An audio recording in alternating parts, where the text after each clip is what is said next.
লবণ দিলাম, পরিমাণ মতো লবণ,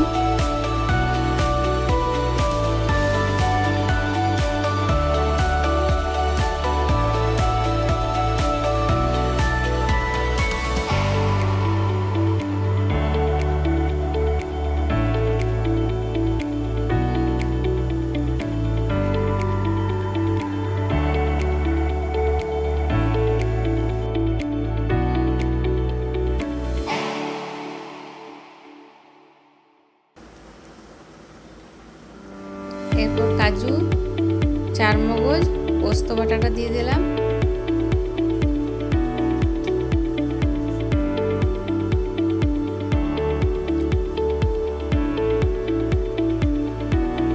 এটাকেও একইভাবে ভেজে নেব।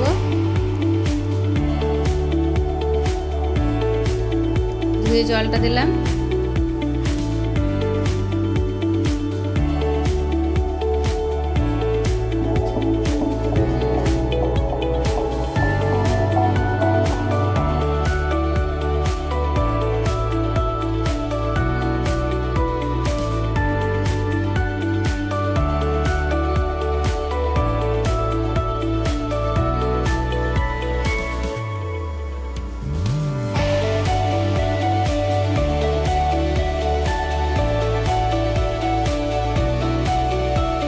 এরপর একটু চিনি দিয়ে দিলাম।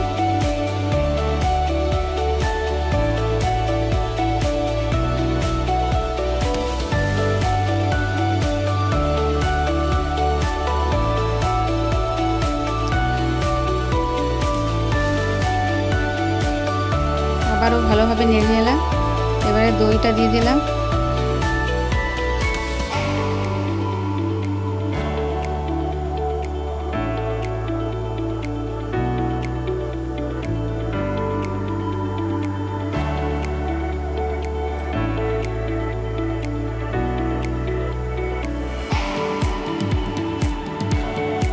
এরপর সেদ্ধ ডিমগুলো দিয়ে দিচ্ছি।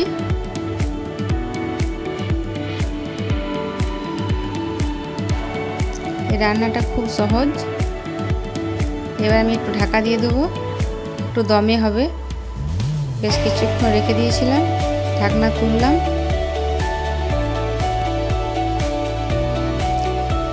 এরপর গরম মশলা ছড়িয়ে একটু ঘি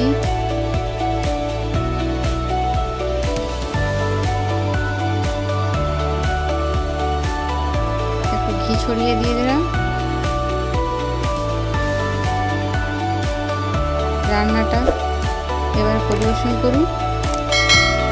রান্নাটা সম্পূর্ণ রেডি।